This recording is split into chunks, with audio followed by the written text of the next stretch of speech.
We move to the next speaker from Brazil, Hilario Froner Jr. He's going to talk about endoscopic rubber and band ligation as a minimally invasive approach to rectocele treatment.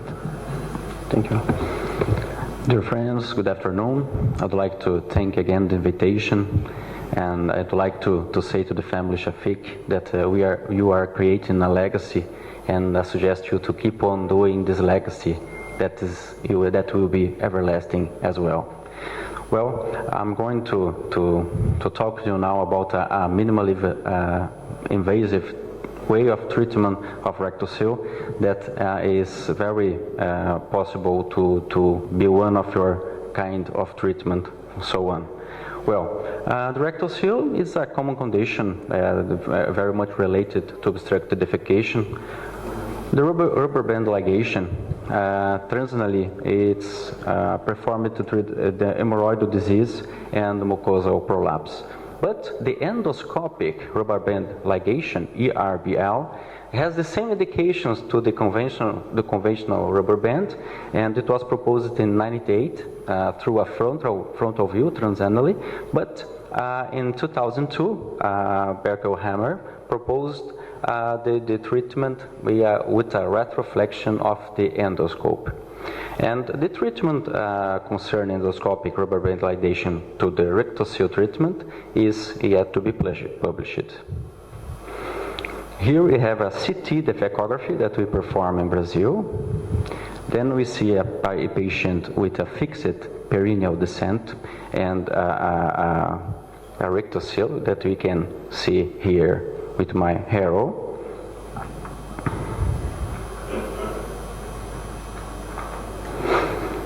And in this patient, then, we propose to perform the endoscopic rubber band ligation. So, that's the video I must present now.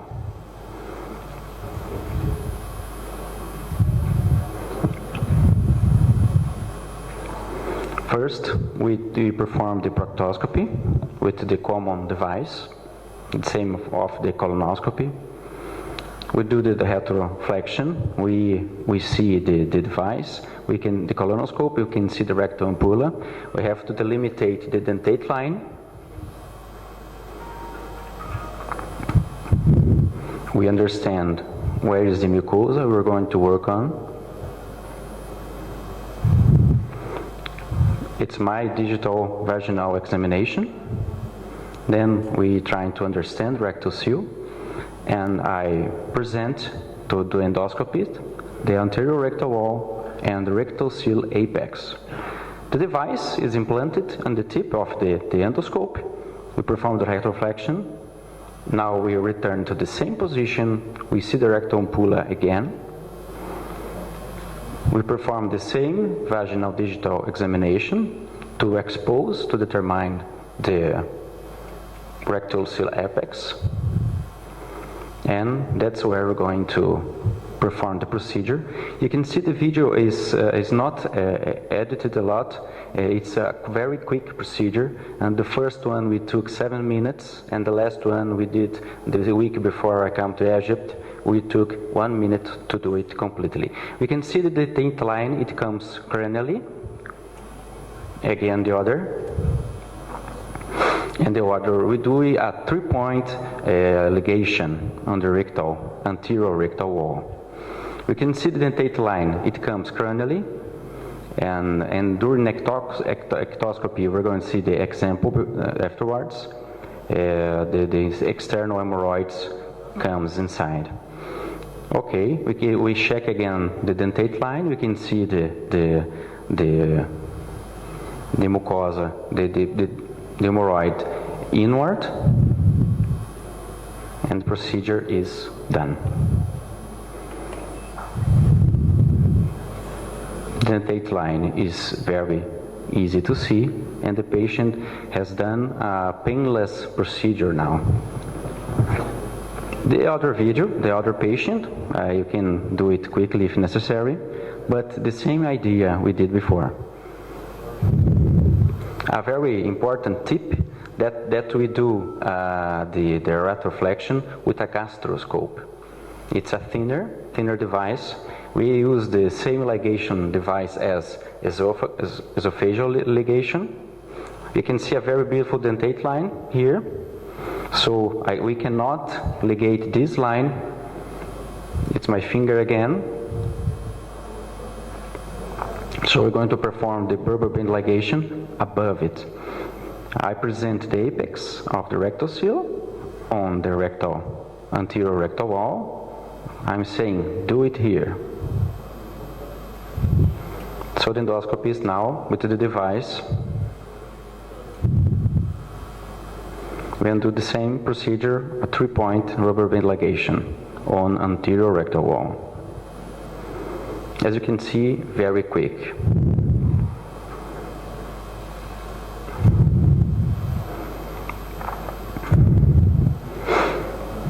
The complications are this procedure are very rare.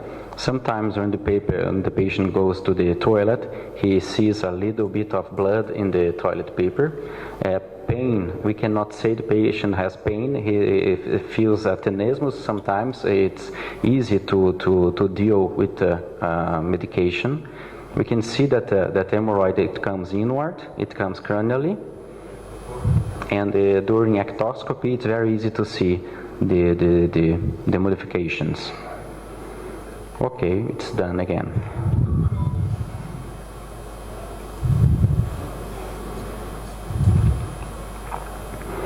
We see a lot of changes concerning urinary tract.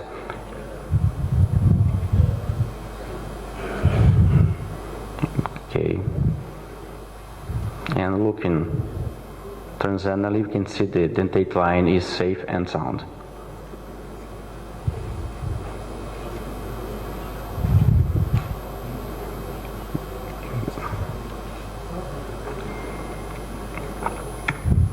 These movements are my finger, the posterior vaginal wall, and this wall is stiff. Okay, we did again the defecography, the CT defecography we performed in Brazil. So we can see here in the arrow that we still have a descent, but it's not that big. And here we see the marks, what we did with the rubber band, and clinically it's very impressive the changes the patient presents. So it's clear to do. We performed again the examination because the patient wants to do the second row of the bending. That's the patient before the procedure. She already did hemorrhoidectomy. You can see the movement of the pelvic floor, the perineum, the descending perineum. Afterwards, we see it's immediate after the procedure. We see the scar from her surgery, and the glaucoma has gone inside. You can see the tip of it here too. So we're going to compare the two CT defecographies now. The perineum, the fixed perineal descent is not visible anymore. There is descent perineum, but not at this amount. And we can see here where the bands were placed. And maybe in the CT defecography, the improvement is not that significant, but clinically it's very significant to the patient. Well, I'm going to finish. This treatment to rectocele, it's performed in outpatient setting. We have significantly less complications. The recurrence, we have 18 months of follow-up from the patients. We don't have any recurrence. The clinical improvement is impressive, really impressive. We have information about the genitourinary tract. Some patients that have some urinary incontinence, they say that it is significantly improved. Fast recovery, the patient goes to his room without medication to pain, he goes walking, and the other day he can work if it's necessary. We can do again if necessary, as this case. It was considered a complex case. We are going to do again a second row of rubber band ligation. Doing this during retroflexion, we can see a panoramic view of the rectal ampulla. That's the big difference between the frontal view, the transannally frontal view. We cannot reach very well the apex of the rectocele during the frontal view. So during rectoflexion, the panoramic view allows us to determine the correct places to bend. And the idea is it is a stepwise option to more invasive treatments. It's possible for us to do this kind of rectocele treatment before of doing another one, before of surgery itself. It's what we're going to see in the future after our publications. So, thank you for the opportunity, and I hope you have enjoyed. Just a minute, please. Hilario. Thank you very much for this nice presentation. How do you think you would repeat this procedure again for your patient? Because it seems a temporary. Yes. Because you deal only with mucosa and submucosa, and you did nothing about the redundant musculosa of the rectum or the perineal descent. So yes, it's a very important question. We redo it after 4 months. After all the recovery of the mucosa, and during the ectoscopy and during the proctoscopy, we sometimes don't even know where the bend was because of the mucosa healing. So you think it is a temporary procedure that you can repeat in the outpatient, as an outpatient clinic? That's a simple one. Yes, the major point is that we treat any kind of anismus first or pelvic floor disturbance first with biofeedback. So, and what some centers must do to the mucosal prolapse and to hemorrhoids. Until next year. No, we have a lot of patients that we did once, and the patient doesn't want to repeat the procedure because we treat the pelvic floor disturbance before. For example, for instance, the anismus. We can repeat it. It's very impressive. Thank you, Larry. Okay. Muito obrigado, Hilario. De nada, meu amigo. I think we have to clarify some specific points. The idea at the beginning has been proposed, but not by Nicolas Rotholz. It has been proposed by Raiz Neto with the macroligadura, and the idea of a gastroscope and retrovision is creative. But we have to be precise where. In the internal mucosal redundant prolapse. You cannot take all the mucosa, submucosa and muscularis, as you said, precisely. And I think that the repetitive of the procedure is the clue. You can redo it many times. We can do it. The other way is that you're not correcting the rectocele indeed, you're modifying or correcting symptomatology due to the redundant mucosal internal of the rectum on the lower rectum. And clinically, it's okay. But the real structure of the rectocele, it's quite hard to correct. And finally, I'm doing this for about 5 years, 6 years, this procedure. But I don't do it for general patients to repeat it as we want. It's in specific cases when patient doesn't want to be operated, refuses operation, they are not easy to operate or they are not able to be intubated due to other risky factors. So that's the way that it's attractive. It's in French we say c'est vraiment flatteur, but it's to take in prudently and physically prudently. Yeah. And raised NATO adapted idea that has already before in the world, so it's not the first to do that, of course. It's not correct what you said. The patients, and that they have the symptoms of rectocele that we have in all the classes before that, they have their symptoms treated. Okay, clinically treated.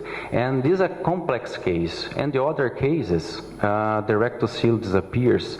And you see the very interesting, because if we turn backwards this mucosa or remove it, and we can bring it to the posterior vaginal wall too. We have to do it to see the patient really does not complain, does not to move, to touch his vagina, to put the fingers inside the vagina to evacuate. So the patients that do not do a surgery and do this procedure will never want to do the surgery again. Definitely. Because it will be clinically is solved. Well tolerated. Agree. Yes, agree. that's what I said. It's what I said. Okay. Ilario, how many Professor. centimeters of prolapse you remove with the bending ligation? Well, it depends on the apex of the Because I rectocele. want to say that when I make the star, in average, it's 7 centimeters of the prolapse that I remove. I find it strange that the pre-bending ligation can correct one rectocele. Yes, in the beginning, me too, Dr. Longo, but the results are really interesting. I don't know if it is because the pelvic floor treatment before of this procedure, I don't know, but the results are very clear. And we can do, there is an author called Fukuda, that he performs 14 rubber band ligation each time. It's a lot of bending. But we started with 3, and a complex case like this, we will do a second row of bending, and the results are to be seen. But in the majority of the patients, and small rectoceles perhaps, it's very interesting. And the patients that will do the rectopexy, for instance, there is some difficulty to treat the medial compartment. So we can avoid surgery in the perineal body. So this rubber band can be useful like this. And the patients comes to the office and say, I don't want to perform any surgery. What can you do for me? It's a very interesting option. And I did it when I started it 2 years ago. I was doing just for the mucosal prolapse itself and the hemorrhoidal disease. Yeah. But the results are growing bigger, and the rectocele symptoms are treated as well. So you with the bending ligation? Yeah, just a little thing to finalize. I agree with the symptoms. It has been described and clinically moves great. As Fukuda said, we applied 6 in a M and W protocol. That means that we start with an M. That means not 3, we do 5. And the next time we inverse the M to the W, and we inverse, of course, another 5. It's an idea. It takes. Finally, we don't have to forget that fibrosis caused by rubber band ligation will continue working, creating more fibration reaction, and maybe causes a different movement of the internal mucosal prolapse. That's maybe the idea, but I cannot demonstrate it because I couldn't analyze pieces after pathological or histological work. But it's a mucosal treatment that brings a lot of symptoms solving, that it's an option to consider, mainly in that patients that cannot support a surgery or will not, doesn't have the will to do a surgery. Okay, thank you, Dr. Junior. Thank you all.